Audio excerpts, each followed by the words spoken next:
Hello there, and welcome into another episode in a new year of the Cannabis Man podcast. Thank you so much for clicking on the show. I'm your host, Don Kleppen. And if it's your first time here, welcome. This is where we're taking a journalistic look at all things cannabis, as cannabis laws and policies and views are changing every day in the U.S. and around the world. It is a great time to be a cannabis enthusiast, very exciting, and I just wanted to start the show to kind of have conversations around the plant to try and spread the word about some possible quality of life benefits, about some improvements that maybe it can offer you, or just simply an alternative. If you're somebody who is, utilizing sleeping aids or opiates for chronic pain or anything like that, if we're talking medical, or if you're just, somebody who maybe wants to drink less alcohol and maybe lean into cannabis as sort of your end of day unwinding thing. There's a lot of potential benefits that cannabis offers people, a lot of wonderful sort of, as I said, quality of life improvements that are options for you if you so choose to take it. So that's kind of what made me want to start this show, and I've been going since April 20th of 2022, and I've had the great fortune to speak with a lot of wonderful, fascinating people who are doing great work in the cannabis space, and that's what I'm going to endeavor to do for the rest of 2024 and beyond, because I really do enjoy these conversations, and I like bringing them to you as well.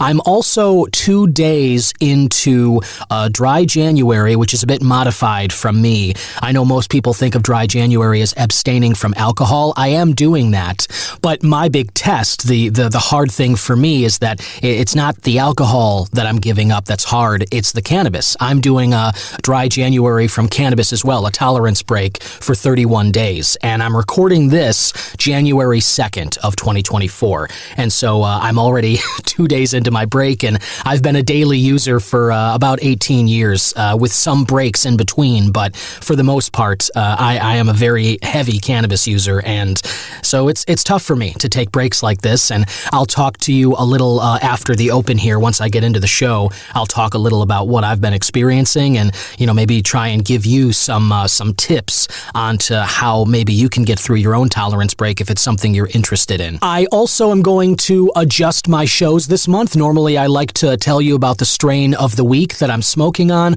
or kind of discuss different products, cannabis products that I've been using. I have stacked some products that I was using last month that I haven't yet talked about. I will be bringing those reviews to you, and that's kind of what I'll do for this month of January. Rather than tell you what I'm ingesting of cannabis currently, I'm going to tell you what I had last month that I really didn't get a chance to speak on. So I've got plenty of products to mention about that. I would also love it if you have any suggestions or ideas. I am looking to put a list together of products that I need to try as soon as my tolerance break is over. So come February 1st, I am going to dive headfirst back into my beloved cannabis, and I'm just trying to put a list together of things that I should definitely try upon my return. So I've got all that for you and more. Of course, an expert interview that I really can't wait to share with you. I'm speaking with a gentleman today who is bringing a brand of edibles that were wildly popular that have not been available in the state of Illinois. They were for a while, but then their partnership expired. They are coming back, and everybody, and I mean everybody, is incredibly excited for this. As well they should be, because these edibles are dynamite. I'm talking about Betty's Eddies and Bubby's Baked. These are two brands of edibles that I'm going to be speaking with my guest about today, as well as more that are coming in the future. But you can get those right now in Illinois, and we'll tell you about where you can and what you can expect from those coming up in just a bit. But for now, let's open this first episode of 2024 of the Cannabis Man podcast. Hit it!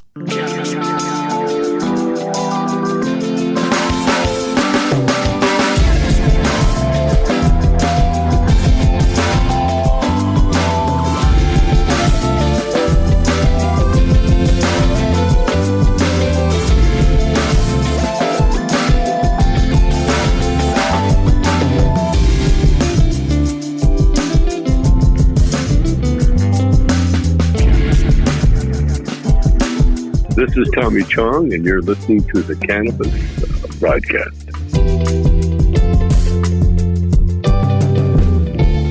And And there you are. There we have it. Now we're into the show proper, and I want to thank again my friend Yusu Kim for putting together such a great open there. It always puts me in the mood to have these conversations, as well as to ingest some cannabis, which I'm currently abstaining from. So it's kind of a bummer for me right now, but I always love the theme, and I look forward to being able to ingest my normal beloved cannabis as I hear that. And on that note, we might as well just talk about this tolerance break that I'm in currently. I'm recording this, listener, January 2nd of 2024. My last ingestion, I guess, if that's a word, of cannabis was on December 31st of 2023, New Year's Eve. I burnt through the rest of my supply. I basically had some edibles, I had some pre-rolled joints, I had a little bit of flour. And so what I do heading into every tolerance break that I take is I make sure and get rid of all my supply. If I'm not going to use it myself, I'll have my wife hide it. She was more than willing to do that this time, but I decided for whatever reason in this case, I just felt like getting rid of all the supply. And I had a wonderful New Year's Eve, I'll tell you that. That was a lot of fun. I haven't really ingested that much at once for a while, and I definitely was feeling it. The end of the night, me and my wife Gretchen were in Milwaukee hanging with my grandma and my family for New Year's Eve. She makes prime rib, and we try and go there, New Year's Eve when we can. And so we got up there and had a great time, and when we came back home about 10 o'clock, we watched the ball drop, just the two of us kind of back home in our condo and everything. And that was when I was still sipping on whiskey. I had, as I mentioned, kind of joints going the whole time, as well as some of the edibles that I had left. And, she went to bed a little after midnight. I was up until about 2, and I just was squeezing out as much enjoyment of that last bit of cannabis that I possibly could. But I bring this up to say that it's now day 2 of this 31-day tolerance break. And I am feeling it. I am feeling my desire to smoke cannabis. I am definitely feeling my appetite. My stomach has been a little bit, I don't want to say I've been nauseous, but it's been tight. My stomach has been kind of delicate. That's definitely a reason why I've turned to cannabis so much. Last night's sleep, I'll tell you, my sleep last night was full of vivid dreams. I didn't really remember them when I woke up this morning, but I felt like I spent the whole night watching movies, because that is something that I have come to expect. When I take tolerance breaks, my dreams become vivid. It won't be for the whole month. It'll probably be this way for about a week or two, but one of the symptoms, one of the experiences that at least I have found regularly with cannabis, and it's one of the reasons why I lean on it so much, I believe, is that it's an incredible sleep aid for me. It's one of the best methods I have found to helping me get to sleep at night. And there is some effect of cannabis on your REM sleep, that deep sleep where you are dreaming and sort of storing long-term information and such. So I do want to talk with somebody about that this month, hopefully, about the relationship between cannabis and REM sleep. And so that's the sort of something I'm interested in. But already I can tell you, like I said, I mean, it's only 2 days here, not even. I'm recording this in the morning. This is the beginning of day 2.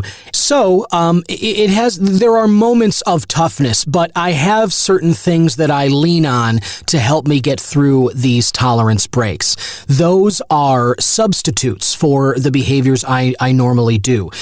For instance, instead of drinking beer, which is something I normally like, I'm a whiskey and beer guy. I've got some Woodford Reserve, in a bottle right now on my mini bar.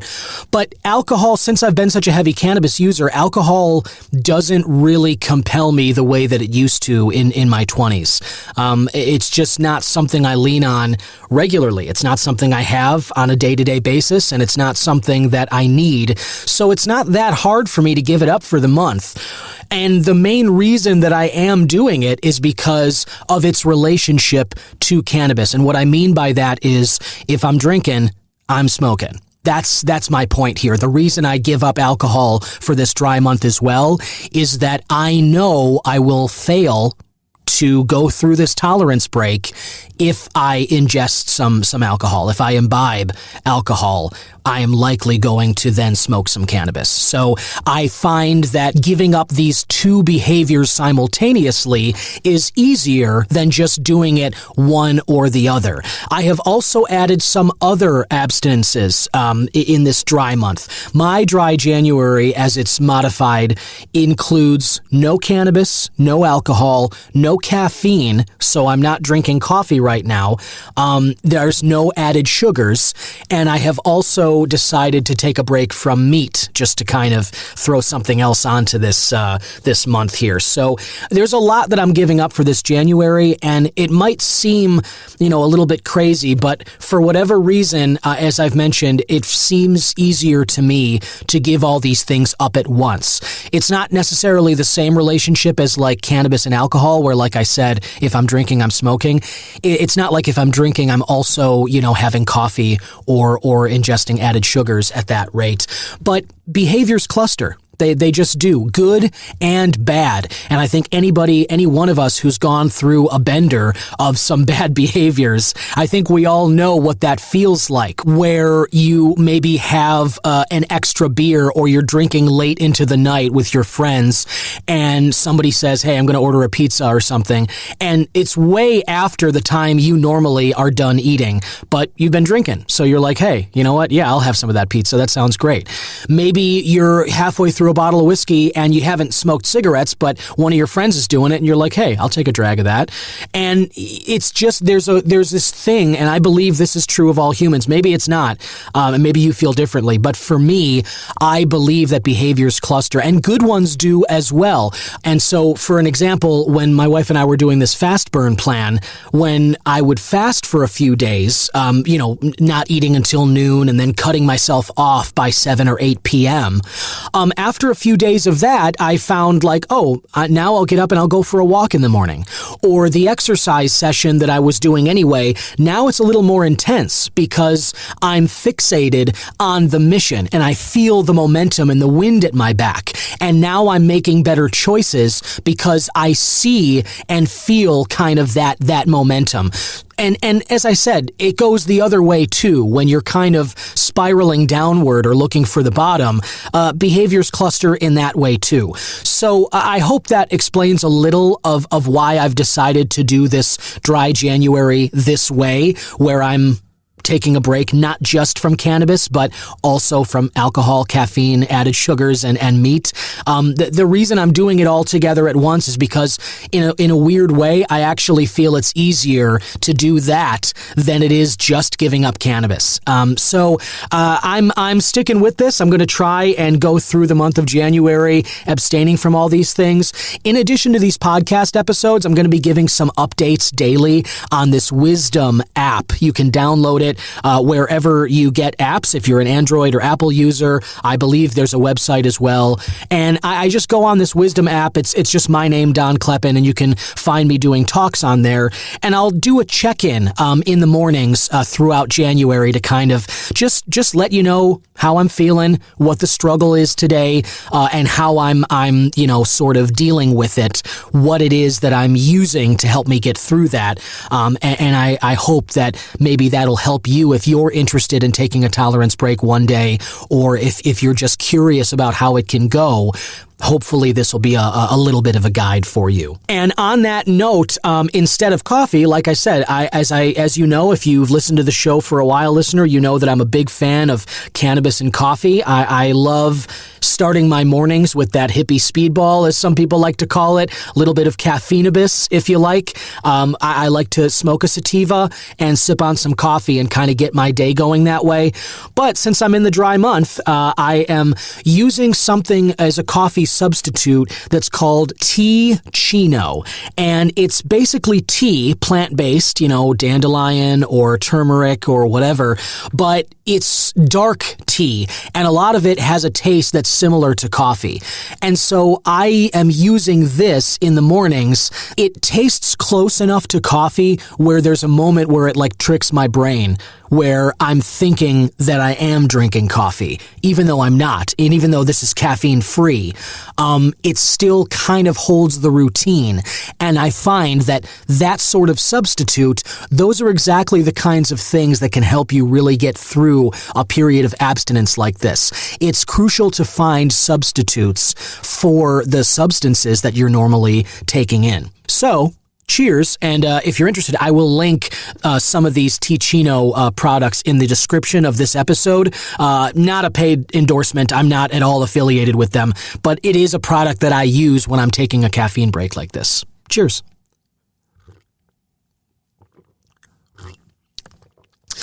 This one's dandelion coconut, I believe. And before we get into the interview here, I want to tell you, instead of my strain of the week, obviously I'm not ingesting cannabis this week, this month, but as I said in the intro, I have stacked some products that I tried last month and maybe some back in November that I didn't have a chance to tell you about, and so I'm going to go through those and let you know what I felt about them this month. Instead of telling you what I'm actively ingesting, I'll tell you what I've recently ingested and give you my thoughts about it. First thing I want to tell you about is a brand of edibles that I'll be speaking with my guest today about. These are Bubby's Baked Brownie Bites. They're full spectrum, soft and chewy. There is 5 milligrams of THC per bite, and in the little tube they give you, there are 5 pieces of it, so you get 25 milligrams total.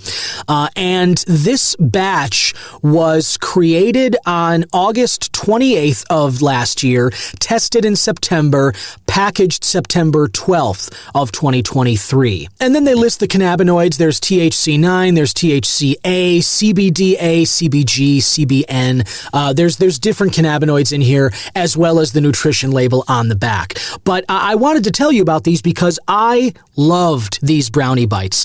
The quality of the taste and the texture of edibles varies widely. I'm sure if you're like me and you've experimented with a lot of cannabis edibles, you have seen the spectrum of quality and how large of a gap there can be from the low end to the high end. I definitely place these Bubby's Baked Brownie Bites at the high end of cannabis edibles. These things are soft, chewy, and delectable. I mean, you open a tube like this, I was kind of expecting some dry, like a vending machine kind of brownie bite where you don't know how long it's been sitting in there and maybe it just kind of, dries your mouth out, it's a little ashy or whatever.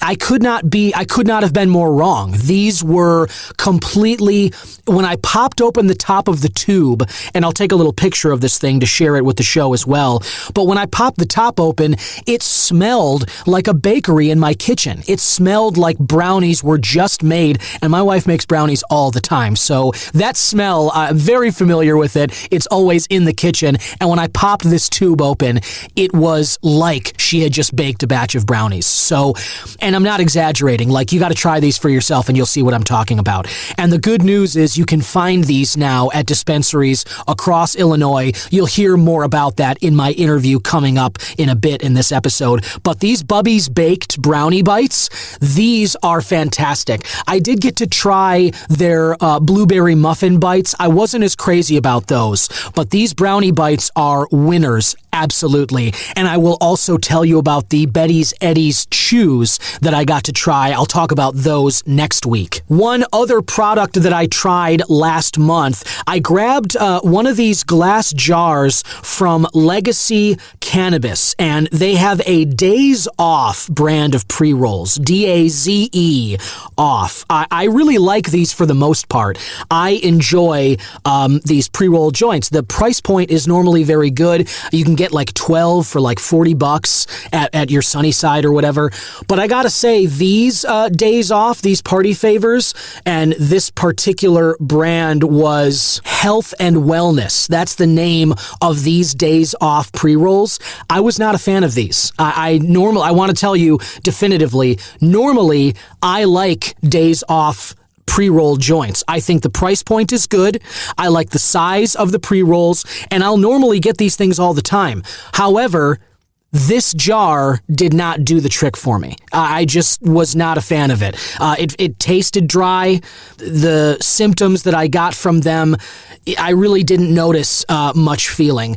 And so I just wanted to let you know, like, I am a fan of Legacy for the most part, but this health and wellness of their days off, I'm not going to be getting this again just because I found it to be subpar. Listener, welcome back. I have a very special treat for you today. It is a man who has created some of the highest quality cannabis treats that I have ever tried, and I can't wait to get into some of the specifics about this brand that he created. The brand is Betty's Eddies, and they were around in Illinois from 2017 to 2020. Widely well received. Everyone loved them, but the partnership that allowed them to be sold here expired, but now they are coming back into this state market, and we'll be talking about where you can find these. There are several different varieties of the brands. They include muffin bites and brownie bites, as well as the classic fruit chews of Betty's Eddies, and they have different qualities that you would look for in edibles, and we'll be talking about all of these as well as his journey that brought him here. Listener, please welcome Ryan Crandall. Welcome, Ryan. Thank you, Don. Thank you for having me. I appreciate it. Oh, yeah, my pleasure. Thanks for coming on today. And so I just kind of let yours, like a lot of paths in cannabis, it's not a straight line, coming from, I guess, like any of us. I mean, this is the legal side of cannabis is still kind of a state-by-state patchwork. And, all of us, I think, have a different kind of start to the careers, given how recent this legality is. But you started in software sales, and then as a medical cannabis patient, that's when you created Betty's Eddies. So just tell us a little about your life at that time and what kind of brought you to creating this product. Yeah, I mean, I think, thank you, Don. I mean, I appreciate the opportunity to talk through some of this stuff. It's, it's really important, to the story. And I think there's a lot of cool stories like it.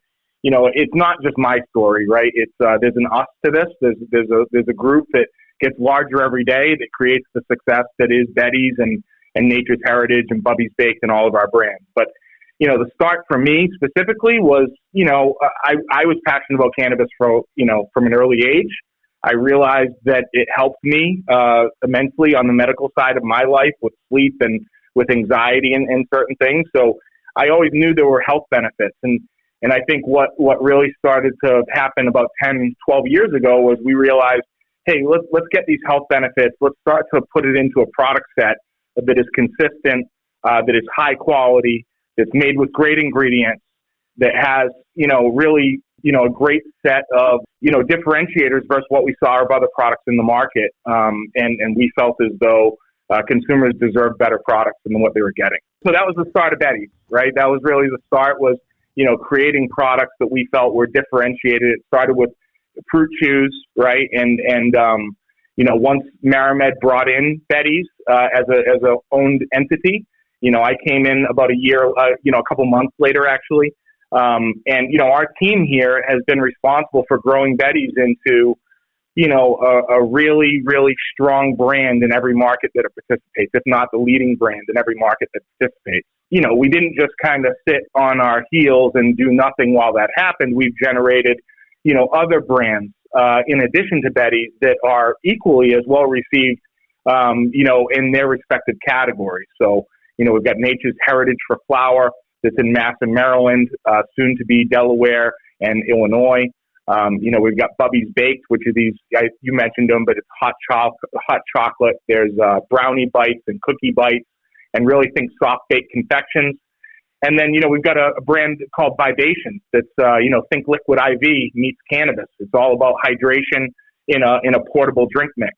So we'll be bringing that to the state of Illinois. So, we talk about creating differentiated products, whether it's in Betty's or whether it's in Bubby's or whether it's in Nature's, everything we do. And I know it's a overused term, but when you really come to be a consumer of ours, it's expected out of us that you're going to get a high quality product every time when you open the package, whether it's a jar of Nature's or a bag of Betty's. Right on, yeah, and I appreciate the effort that you're putting into the products. That from what I've tried, they've definitely come through.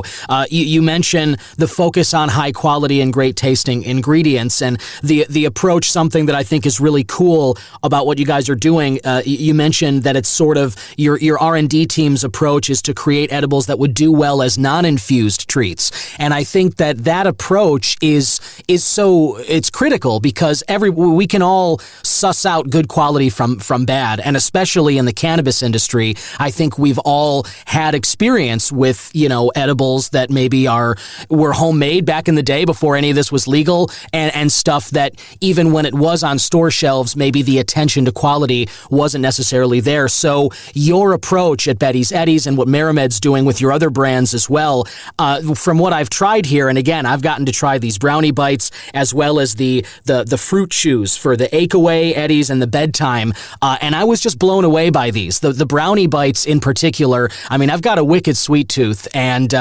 so normally, I judge things, not just with the taste, but especially when we're talking about cannabis here, my tolerance is a little higher, and I look for, good sweets, and the brownie bites just completely blew me away. They come in a little tube container.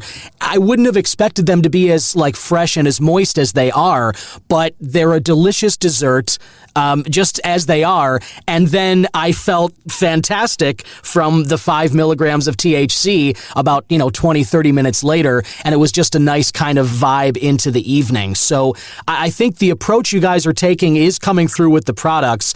And you mentioned that you guys are around right now in different states as well as coming back into Illinois. What other states right now can listeners find your products in if they want to go to a dispensary and buy one up? Yeah, thanks, Don. I mean, I would say today we are vertical in the states of Massachusetts, Maryland, Delaware, and any day now, I mean, we are today Illinois.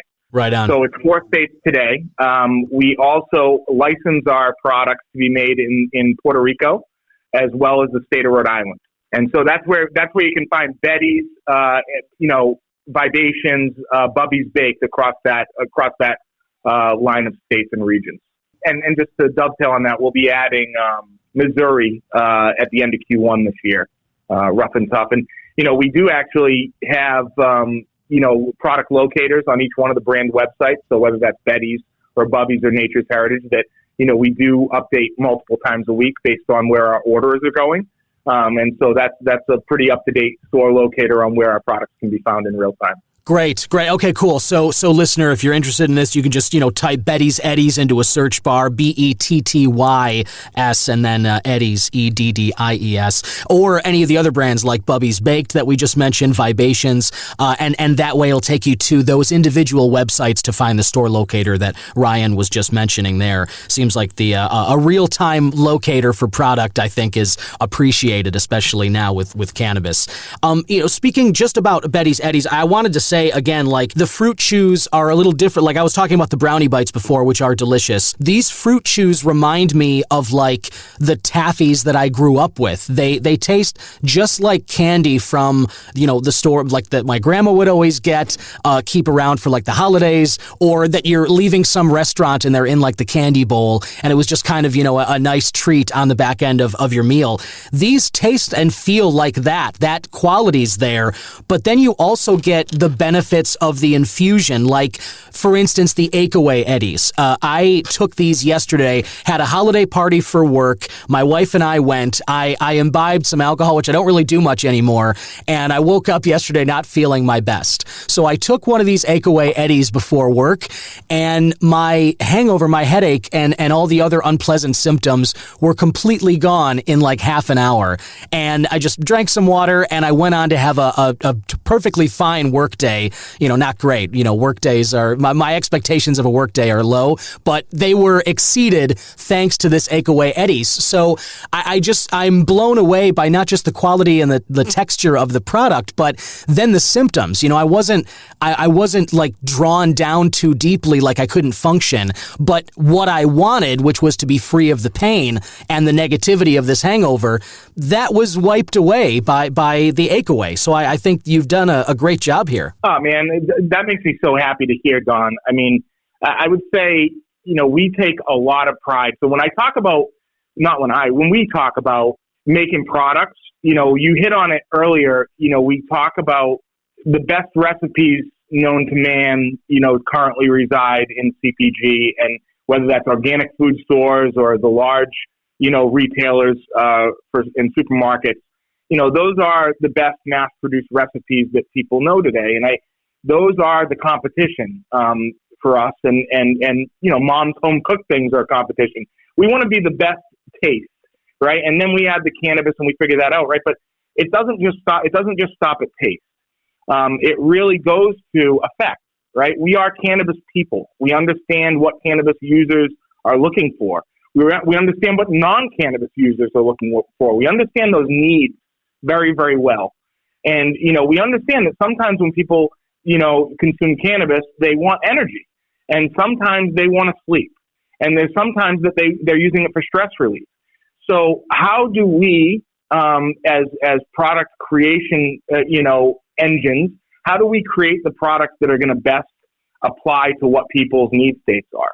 And Betty's, Bubby's, Vibations, as brands, we're very focused on not just creating great tasting products, but creating products that work, are efficacious, are highly digestible, and a lot of times including supplements and cannabinoids that can have, an increased therapeutic effect based on the needs that people are looking to achieve. Sure, yeah, and bravo on the word use of efficacious. That doesn't get into a regular conversation enough, and I just wanted to pat you on the back for that one because I'm a word nerd myself. So well done. I can scratch that off my bingo card for this interview. No doubt. On that notion of the effects that people are getting what they want to out of the product. The sleep, the bedtime Betty's as well, part of the Betty's brand. I was able to try one of these over the weekend, and cannabis was something that I first was drawn to for its help to me getting to sleep. That was something that when I was younger, that's something I found that it helped me with, and that's kind of what's kept it such a constant in my life, as well as the other pleasantness that I experienced from it. But sleep was kind of the foundation, and so I'm always interested in trying cannabis products that are meant as sleep aids to kind of help with. And I don't think that I've tried one that had such the desired effect as the bedtime Betty's. I took this on Sunday night, I believe, and it was literally like 25 minutes later, I was just yawning. I was almost down on the couch, and it was all I could do to kind of like slink to bed, and I was just head hit the pillow, and I was done until 8 hours later. It was exactly what I was looking for. And just kind of to continue on with the ache away, the sleep bedtime Betty's are also so capable of giving you that journey into sleep. So I guess I want to just say I think it's impressive that you have made products that are so efficacious in two different categories. You got a painkiller and you've got a sleep aid, and both of which, in my experience, do their jobs extremely well. Oh, man, thank you, Don, for saying that.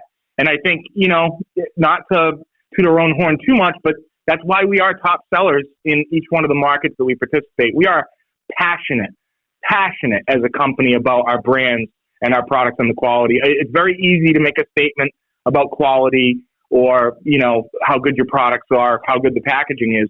It's a different thing when all the way from, our CEO, to people trimming our bud, like everybody, has a real backbone for quality. And really, it runs through their veins. It's really what we talk about within our walls. Like, outside of product quality and being very proud of what we do, like our mission as a company is to help people through our products, actions, and our values every day, right? And we really believe that. And I think, some of the things that you've said just on this call, they warm me so much because it literally is us executing our mission. So, I appreciate your feedback. So you were in Illinois for, as I mentioned at the top of the interview, you were in the market for a couple of years. And it seems like, and again, we can cut this out. I don't know if you guys are mentioning it or not, but you were affiliated with GTI, which is behind the Rise dispensaries. I've mentioned them on the show before and whatnot. And I get the partnership expired, as I've been told, it's because they wanted to focus on their own brands, and that allowed you, as you said, some opportunities for you guys to work in other states, build up your own brand and your operations independently, and now you're returning to this state. But if you can, just talk a little about what the response was to your brands here in Illinois when it was with GTI, and then how much have people been clamoring for this to return to the market of Illinois here? I'm happy to comment on this. And this is great. I mean, it is all part of good history. GTI was a great partner to us. They helped bring Betty's to market in the state of Illinois and brought it from, really, we hadn't sold in any legal market, and we went to the number one product in that medical market. I think we were in 53 of 55 stores at its peak, and I think we were 25% of GTI's overall edibles were Betty's Eddies at one point being sold. Wow! And so, from their company's perspective, as they expanded, and I understand corporate responsibility. They looked at their bottom line and they said, "Hey, we're paying a licensing fee, and we can sell everything that we can create." And that was a business decision for them, and I don't hold that against them. I think it's all good. And to be honest, I mean, through all that, we've created a great partnership with GTI, Cresco, Verano, all these MSOs, and we have regular conversations with those folks to make sure that we're continuing to improve partnership. But the reality is, I think GTI did a great job where we have, since ending the partnership in 2020, people have been clamoring for the products to come back. We've been optimistic with those folks at times, thinking we're going to get back sooner than we have. But the concrete is in the ground. We are shipping this week to stores in Illinois. We will be launching the products this week in our Thrive stores in Southern Illinois, and we'll be shipping to a variety of stores in the northern part of the state by this weekend. So Excellent. We're excited to get back. Consumers are very excited to have us back. And, I'm thrilled to be back in Illinois. Right on. No, I'm excited too. It's excellent. I mean, after trying these, I just want to try, like, for instance, the Take It Easy Eddies, like for stress, fighting. I'm interested to try those as well. I'm just wanting to kind of do a deep dive into any of these, the products you guys have that I haven't tried yet. But, you are coming back into Illinois, and one of the things that consumers here are dealing with, I was just talking with someone from Cresco about the different price tiering here in Illinois and about the prices in general for Illinois cannabis products. Thankfully, as I've mentioned on the show, because competition is starting to come back into this marketplace, lawsuits were resolved, we're getting some prices going down, which is better for consumers. But from the business standpoint, the bottom line, there still needs to be incentive to make high quality products. It's something I talk about on the show a lot. You don't want to race to the bottom. It's not just in a vacuum here where us as consumers are looking for the lowest price. If there's no incentive for businesses, then we lose out on the high quality products. So it's kind of a tug of war, fine line to walk here, but I think Illinois is doing it pretty well. And what I want to question you about is basically, these Betty's Eddies, I'm sure because of the quality, I know that there's a price point that these products have to be at. But I've also been informed that you have this in-house brand, which is a value-priced line. And I think this notion of offering people products at different price tiers is going to be critical for the cannabis industry moving forward. Can you talk a little about that at all? Yeah, sure. I think we agree with you, Don. I mean, I think, tiering out your portfolio of brands and products, from a pricing standpoint, from a, ingredient cost standpoint, from a packaging standpoint, from a marketing standpoint. I mean, there's a lot of different ways that we spend money on our brands. And so I think there is opportunity to create very high quality products, and offer, segmented value in select categories. So, Yeah, to your point, I mean, we do have in-house. We brought in-house to market in Massachusetts and Maryland. We're bringing it to market in Illinois as we speak, and it's been launched in Delaware. So 4 states. So in addition to Nature's Heritage being premium, Betty's being premium, and Bubby's Baked being premium, in-house offers us an opportunity to sell a value line of products from vaporizers to flour and to shake, and even going into gummies, with multiple, minors. So, I mean, the reality is we spend a lot of our R&D time on our premium brands, but I would say a lot of the learnings from those premium brands we're able to bring to in-house and to some of our other value brands kind of for free, and bring those brands up. For instance, I think one of the examples is, a lot of other companies use distillate in their even their premium products. Right. And, we've from the start, we've used full spectrum cannabis oil, and we have a very, specific process we go through to get our cannabis oil for any edible product. And we don't dumb that down for in-house, right? We use the same high quality process for our oil because we believe it's the best. And so we're not going to, create a sub quality product just because it's cheaper. So I think we're committed to quality regardless of what the price tag on the product is. We are also committed to profitability as a company and to our shareholders. So there's a balance. But we're very aware and committed to the idea of tiered pricing and tiered brand segmentation, if you will. For sure. And I think people will love to hear that. I certainly think that's really important. And I'm glad you guys, it seems like your head's totally in the right place in terms of looking toward the future and walking this line between, as you said, just maintaining high quality, but also giving people some options that are, out of the premium price range, let's say. And we all have different, sort of appetites at different times. I always make the comparisons to alcohol.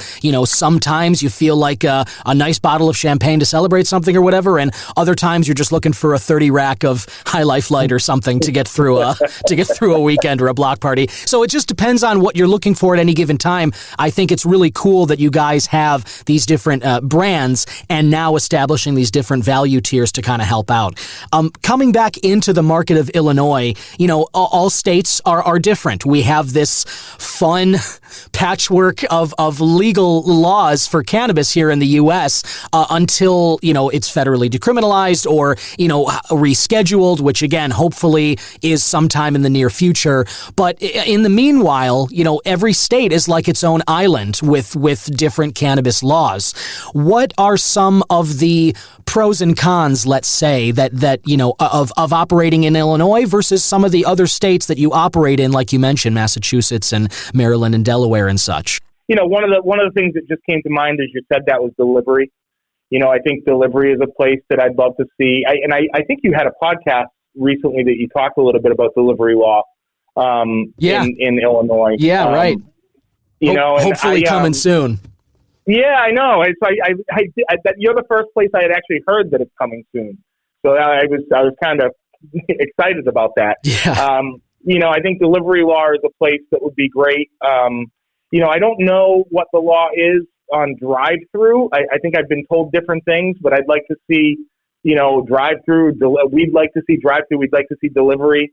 I think the taxing in Illinois is relatively high related to some other states. Oh yeah. But overall, I mean, I think it is we're excited about the market the way it is set up today. We are excited about some of the growth coming with some new stores. I think there's good opportunity for our retail stores as well as some new retail stores, potentially in our portfolio in the future. And I mean, the opportunity for us, like we had talked about before, to get our brands into the state. And, we have a great 10 milligram product across all of our edible brands. We're also very good at high dose products, which are allowed in that market, which is a cool, difference in the Illinois regs versus a lot of other rec states. So, we feel like that's a great opportunity for us and for our brands. So, I don't view Illinois overall as a challenging market to do business in relative to some other markets that I've seen. So I think overall, we're not too worried about what the regulations are. There are some tunes and tweaks I think that everybody'd like to see. But overall, I think we're really excited about the opportunity the Illinois market brings. That's fantastic. Yeah, and I hear you totally. I mean, and I love that philosophy too. I think that, it is tough. I mean, no place is the same, as we said, in terms of cannabis laws. And, obviously you kind of have to deal with the specificity of whatever state's laws are dealing with. But I personally, as I've said on the show before, I think that, Illinois did it one way, but I think we've seen already some good and encouraging changes since it went legal for adult rec back in 2020, and I look forward now to seeing more changes in that direction. I think the drive-through idea you just mentioned is a perfect example. I mean, I know in Georgia they just started allowing their pharmacies to sell medical cannabis products. I'm hoping that Illinois won't be too far behind in that regard, and something like, imagine Walgreens or one of those drive-through pharmacy windows. Or just even your regular cannabis dispensary having one of those. I think we'd all love to see how that would mess with the wait times that sometimes you have to deal with when you go in there. But again, Ryan Crandall of Merrimed of Betty's Eddies, thank you so much for jumping on today. I just wanted to ask one more thing. When you are rolling out in Illinois here, and I know you mentioned that listeners can obviously search for the brands and find a store locator, but you've talked about these the 5 Thrive stores. Are there any of those in Illinois right now that people can go to? Yeah, absolutely. So Mount Vernon, Illinois, has our products, and Metropolis, Anna, and Harrisburg will all have products by Friday, and then we will be in KZ by next week, which is our 5th store, and next week we'll start to. It's really over the weekend we're going to be starting to distribute to third-party stores up. I think there's some Rise stores, there's some Sunnyside stores, Zen Leaf, Cure Leaf. We're also going to some third parties, Lux Leaf, Trinity Compassion. So there's a bunch of stores across the state that will be getting first orders from us next week. Beautiful. So it seems like listeners will have options in terms of where they can go to pick up some of these. As we mentioned, listener, it's Betty's Eddies, Bubby's Baked, Vibations coming, that in-house brand we were talking about, and then later in the year, Nature's Heritage. Is that right, Ryan? Yeah, that's spot on. And I would say, just for the next month or so, just check those websites, check the store locators. We're going to be very focused on keeping those up to date and making sure that people can find our products if they're excited to. Well, absolutely. And listener, let me just say again and put a final note on it that you really should be excited. Whether you're looking for help getting to sleep, go get some of these bedtime eddies. If you're looking for, to kick a headache, or you've got some joint pain or any kind of discomfort you're dealing with, the Ache Away eddies are great. And anytime you're just looking to turn the party up a little bit, some of these Bubby's Baked, either the brownies or the muffin bites or whatever, these are high quality, and I can't recommend them enough. You owe it to yourself to give them a shot. Ryan, keep up the great work, my man, and thanks for stopping by today.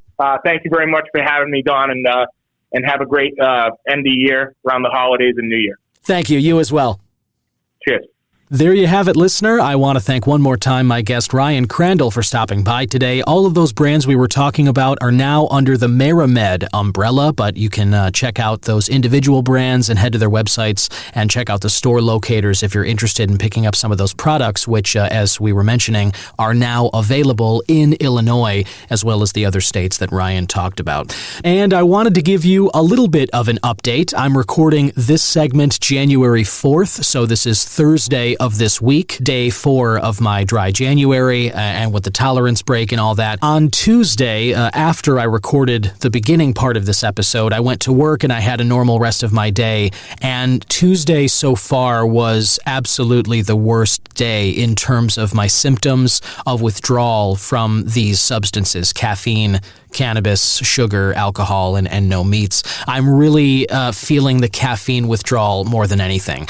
Today, I feel pretty good. This is a little earlier in the morning, and I have maintained my abstinence from all these substances, but in a weird way, I haven't craved any alcohol. I haven't craved any cannabis, thus far anyway, I haven't craved any sugar or really meats. I have had thoughts here and there about all of these things that I'm, abstaining from.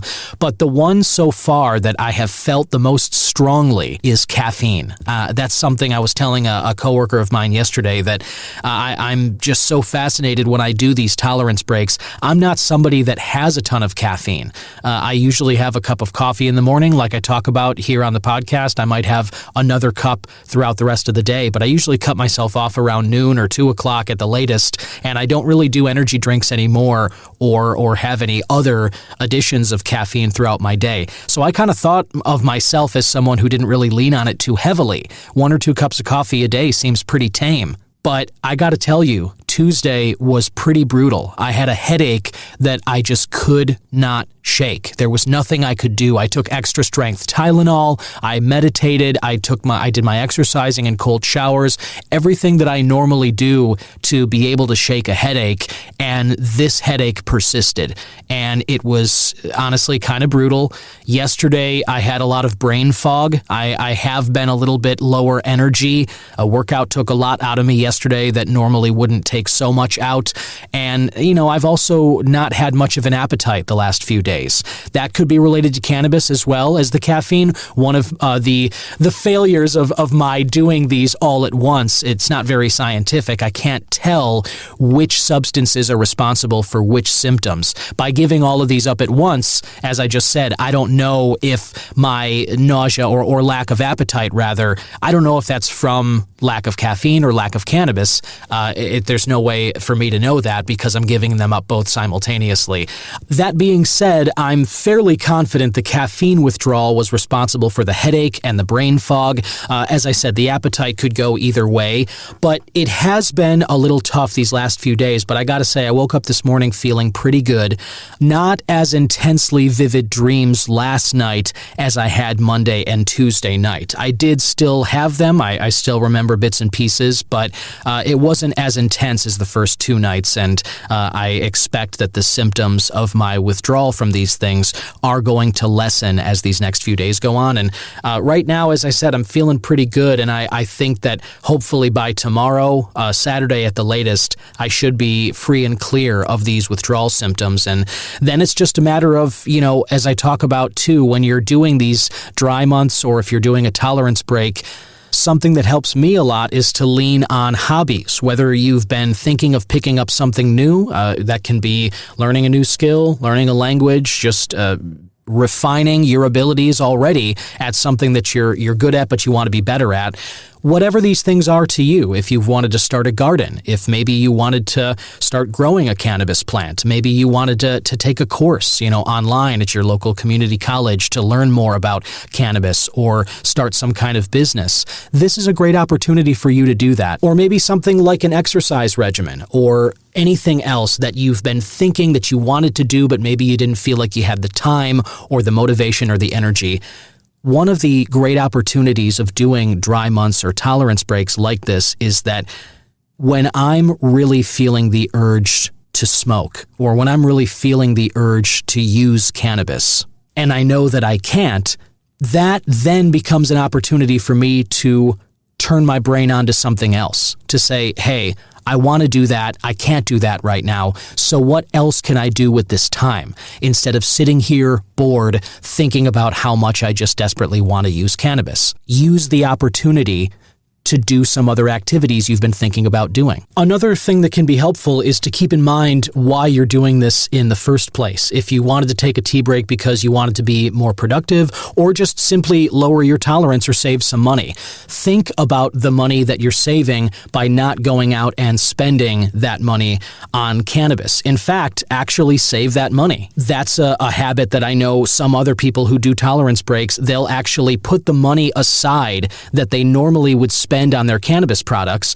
And then at the end of the month, you've got, a little pile that you can, spend however you want to. But looking at that, the savings that otherwise wouldn't be there, that can be helpful. Or taking note of yourself, meditating, being mindful of how you're feeling throughout the day. That's all good stuff, as well as just focusing on the fact that this is not forever. This tolerance break is not going to last forever. There will come a day, not that long from now, when I will be able to ingest cannabis again. As I said, this is the 4th that I'm recording this piece right now. This literally is 1 month away. 4 weeks from right now is February 1st. And that is when I'll be able to use cannabis again. And that, just focusing on that date, and sometimes I know people will check off days on a calendar. You can X out the days every time you pass it. And as you go through 5, 6, 7 of those, you start to build up that momentum. Looking at the calendar, it's a visual representation of your progress. That can be helpful too. But I'm not going to lie. This week has not been pleasant. I'll say that. It has not been easy to get through. And as I said, I know I'll get beyond this. This is just kind of temporary withdrawal from changing up the substance use. But changing our behavior, changing routine, it's never easy to do. It's going to be uncomfortable. And so you just need to find ways of dealing with that discomfort or distracting yourself from it. Those are the best ways I've found to just kind of get through the time. Some other items of note here before I end this episode, listener. Something I wanted to bring to your attention. I just saw this yesterday, but the article was published January 2nd. It's a Chicago Tribune article by Robert McCoppin, not sure how to say it, but cannabis companies drop controversial plan for weed shop at site of former Rainforest Cafe. Yeah, kind of bummed about that one myself. I really was thinking it would be so cool. If you're familiar with the Rainforest Cafe in downtown Chicago, it's just got such a vibe around it, the outside as well as the inside. It's just such a unique place, and I ever since I heard that somebody was planning to make a dispensary there, I just thought that would be so cool. And unfortunately, because of various lawsuits that were filed, because of other dispensaries that exist within a certain distance from that site, ultimately the group dropped their plans to do this. So as of now, there will be no cannabis dispensary or lounge at that Rainforest Cafe, which is kind of a bummer. And an even bigger bummer, and this is not just for Chicagoans, this is for Americans at large. This is a story from Marijuana Moment. Kyle Yeager published this earlier in the week. The headline reads, DEA tells Congress it has, quote, final authority on marijuana regardless of health agency's Schedule 3 recommendation. Kyle goes on to describe the DEA's letter sent to Congressional Cannabis Caucus co-chair Rep. Earl Blumenauer. The DEA's acting chief of the Office of Congressional Affairs, Michael Miller, gave a general overview of the scheduling review process that was initiated under a directive from President Joe Biden. You may remember that happened back in October of 2022. And many cannabis advocates and enthusiasts like myself celebrated the one-year anniversary of that last October in 2023. Kyle goes on to sort of dissect the letter that the DEA sent. And the main quote that I want to read is that DEA has the final authority to schedule, reschedule, or deschedule a drug under the Controlled Substances Act after considering the relevant statutory and regulatory criteria and HHS's scientific and medical evaluation. It says DEA is now conducting its review. Kyle notes that the agency statement comes in response to an earlier letter from 31 bipartisan lawmakers, led by Blumenauer, imploring the DEA to consider the merits of legalization as it carried out its review. That initial letter also criticized the limitations of simply placing cannabis in Schedule 3 as opposed to fully removing the plant from CSA control. This article goes on to note that in the context of Blumenauer's letter there, DEA's response offered little insight, with the agency declining to address the lawmakers' key arguments and instead simply outlining the procedural details of the scheduling review.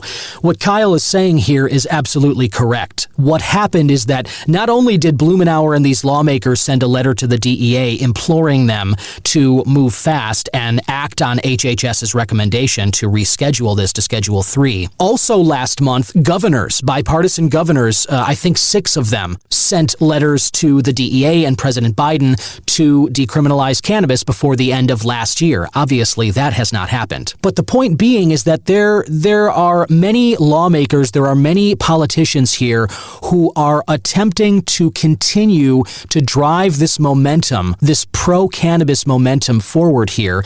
And the DEA, with this response, cannabis as basically trying to stymie it. And the point I'm trying to make here is that this letter from the DEA is basically a non-starter. It's basically saying, yeah, shut your yaps. We're just going to keep doing what we've been doing. And I found myself very frustrated upon reading this yesterday.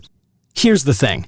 I cannot help but feel that it is somewhat a conflict of interest that this drug enforcement agency is in charge of which drugs they are allowed to enforce policy over. You know what I mean? It's kind of like asking the meat cutters union to decide how often people should go vegetarian. Newsflash, they're going to say never, because it's in their best interest for everyone to buy meat all the time. And the DEA is responsible for a list of substances. Cannabis is toward the top of that list as a Schedule I substance. Why would they cut themselves off at the knees? It goes against their self-interest for them to admit that cannabis doesn't need to be enforced by their agency. You see what I'm saying? It would be less work for their department. It would be less justification for their existence. So of course the DEA is not going to be on board with this. But my response to the DEA is go fuck yourself. The American people have final authority on what happens with the government of this country. That's the truth. It is incumbent upon us to continue to bang this drum and make sure everybody knows that cannabis needs to be legal. Not just for you and I. We know that this prohibition has gone on for far too long. But we need to let our representatives know that this has gone on for far too long. And we need to let our representatives know that if they cannot corral the DEA to reflect the will of the American people, then there will be replacement politicians elected by us who will do that job. That is what we need to be doing right now. Now, one final note I'll make about the article here. You should read the rest of it. It goes into a lot more detail about the context here. But one final note that I'll say that Kyle put in here was that it also did not divulge the DEA's response, that is. It didn't give any details about the timeline for the completion of this review, although many observers and experts say that it should wrap up ahead of the November election. I am one of those that feels the same way. I do believe that we will get news about the DEA's decision here ahead of these November elections. These 2024 presidential elections are going to be pivotal for the future of cannabis. I don't know if you're somebody who makes voting a priority, but if you don't normally, I implore you to do so this election. 2024 is a pivotal election for the future of legal cannabis in the United States. So if you're a registered voter here, make your plans to vote this November, because this is important, not just for the future of the country, but specifically related to cannabis. It's a huge one. Anyway, that's all I have to say about that. I will share Kyle's Marijuana Moment article in the description of this episode, as well as the image of the Bubby's Baked Brownies I was talking about. And remember, you can hear more from me throughout this month of January at C-Man Podcast on Twitter and Instagram, or you can hit the Wisdom app up at Don Kleppen. And I did a talk on there yesterday talking about the tolerance break, and I'm going to continue doing check-ins on those platforms throughout this month just to kind of give you some progress updates on how the dry month is going. But anyway, a very, very happy new year to you and your family. I hope everyone has started the year great, and 2024 is going to be full of lots of changes. This world seems like every single day there's new crazy stuff happening, and especially related to cannabis. And 2024 is going to be a big year for the plant. I can feel it. And I really appreciate you being along for the ride with me as I continue to chart this journey and look as all that is changing relating to cannabis on the Cannabis Man podcast. Thanks for listening, and we'll talk next week. Bye-bye.